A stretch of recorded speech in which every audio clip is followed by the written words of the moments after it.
The International Monetary Fund is warning the world could see its worst year since the Great Depression. Specifically, its forecasters say Canada's economy will shrink 6.2% this year. They also say there's hope for a rebound in 2021. Joining us now with a closer look at this situation is Craig Alexander. He's a chief economist with Deluce. Good to have you with us this morning. Good morning. The IMF saying Canada's economy could see growth of 4.2% next year.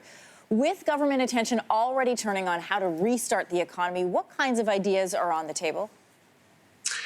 Well, we know we're in a deep economic contraction, so I don't think the IMF's statement yesterday comes as much surprise. You know, with the lockdown that's taken place, the economy is going to plunge. But what we really need to watch is the health statistics. And as we see signs that we're bending the curve in terms of the number of net new cases each week, that's going to be your first sign that we're getting to a point where down the road we can ease the containment and the lockdown that's taken place.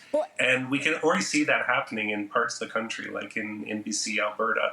So I think from a policymaker point of view and where governments are now focused is how to restart the economy.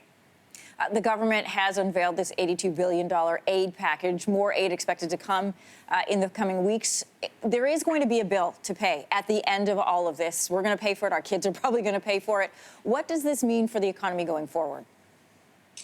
Well, there are going to be big legacies from the current crisis, but understand that there is no price too big to pay to save the economy and to support Canadians at a time when they're facing enormous job losses and a big disruption to their lives.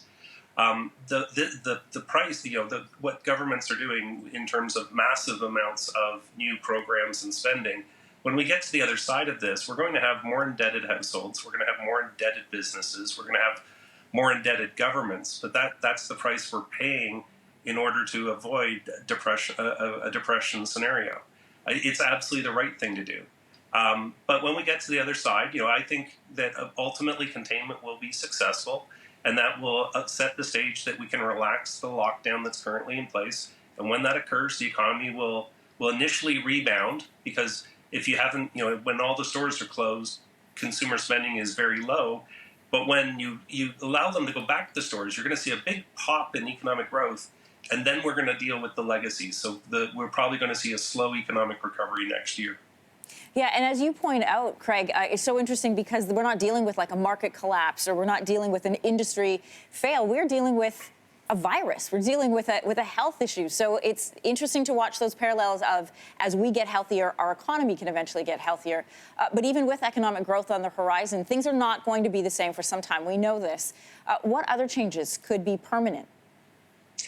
Well, we've certainly seen in other countries where, it's still early days, but what we've seen in other countries where the lockdown has been relaxed, like in China, we can see that consumers behave differently. They're less likely to go to stores. When they go to stores, they make a lot more purchases on each trip because they're trying to diminish the number of trips they make.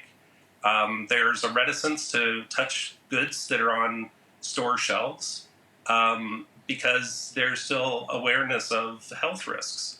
So I really think until we have a vaccine, even when the containment is lifted, we're not going back to the conditions that we had and the behavior we had before this. Moreover, even when we have a vaccine, I think there's going to be long-lasting effects.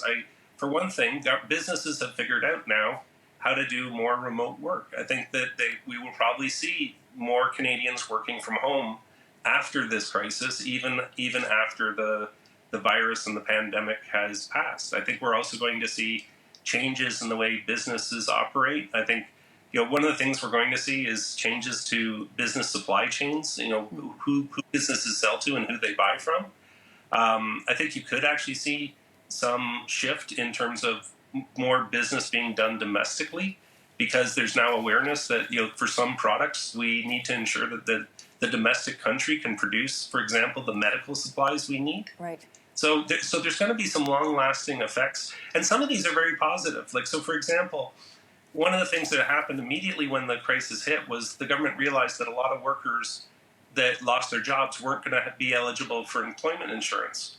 Well, when we get out of this crisis, I think what we're going to find is they will reform the employment insurance system so that you get much better coverage of Canadians.